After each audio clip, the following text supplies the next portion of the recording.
Hello, Internet. I have a few more thoughts on antinatalism and population decline. So I was thinking about consent again is usually the core of my argument when it comes to advocating for antinatalism.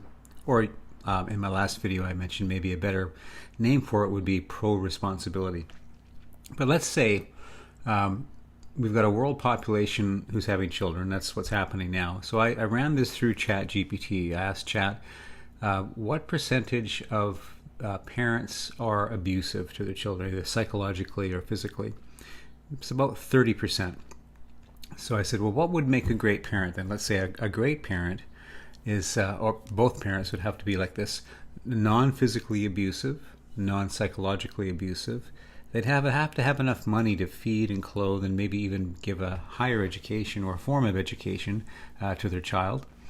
They need to be, responsible in the community to some degree. They'd have to be pro-social enough to pass on good social traits and habits to their children. So when we add all of those things in, you could add more to that list if you wanted to.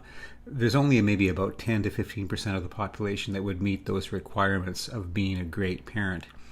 So you can ask yourself, or if you're talking to somebody who's taking the opposite position, if you weren't yet born and you had the opportunity to choose your parents, would you choose abusive psychologically or physically? Would you choose destitute parents? You can go through the list right now. Imagine you're not yet born.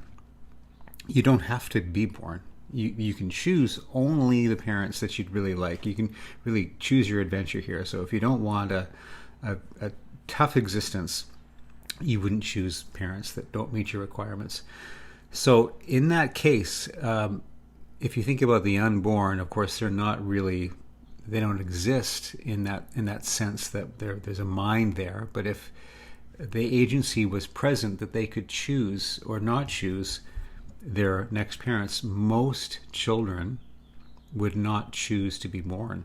90%, right? And even that 10%, you antinatalists out there, you might still balk at that and say, even if things are great, life is so difficult on many levels and many dimensions, even with great parents, it still wouldn't be worth it. And I'm totally with you. But even putting that aside, only 10% of the children would want to be born.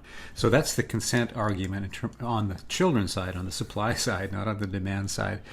And I asked a little bit more. I said, ask ChatGPT to do a little bit of back of the napkin calculations. So if 10% of the population has children, and these are the great parents, and they have 2 children each, how long would it take for the human population, to decline and then collapse?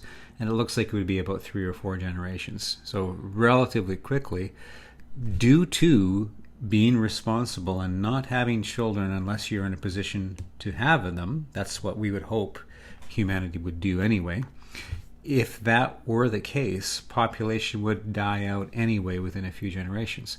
So it's interesting, right? We're a species that has difficulty grappling with our own limitations in a sense, and I understand this is a hard thing for people to talk about and even think about themselves, because it sounds like there's lots of blame going on. You're blaming your parents. I'm not coming from that direction. I'm simply looking at in what way could we reduce unnecessary suffering in the human and the animal population.